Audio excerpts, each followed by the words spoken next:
আমার ভারতের, আমার ইন্ডিয়ার প্রত্যেকটা মুসলিমের কাছে আমি ক্ষমা চাইতেছি যে গতকাল আমি যে তোমরা ভগবানের ঈশ্বরের নোংরা কথাটা কইছি, তার লেগে আমি ক্ষমা চাইতেছি, আবার ক্ষমা করে দিও। কারণ আমার ঠাকুরের নিয়ে একটা নোংরা ছবি পোস্ট করছিল, সেই কারণে আমি তোমার ঠাকুরের নিয়ে এরকম নোংরা কথা কইছি।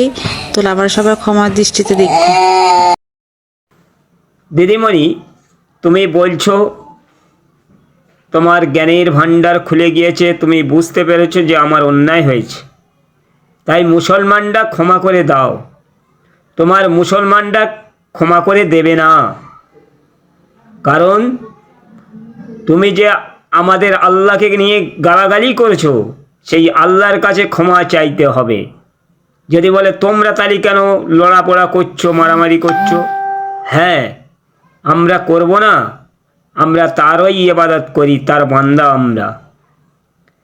এবং ক্ষমা তোমাকে অবশ্যই চাইতে হবে। কেমনভাবে? তোমাকে ভালো করে গোসল করে, উত্তম রূপে উজু করে, মুসলমান ধর্ম নিয়ে আল্লাহু আকবার বলে আল্লাহর কুদরতি পায়ের সেজদা তোমাকে দিতে হবে। তবে তোমাকে ক্ষমা করবে সেই উপরওয়ালা, নতুবা কেউ ক্ষমা করবে না। আর মুসলমানরা তো একদম ক্ষমা করবে না তোমাকে।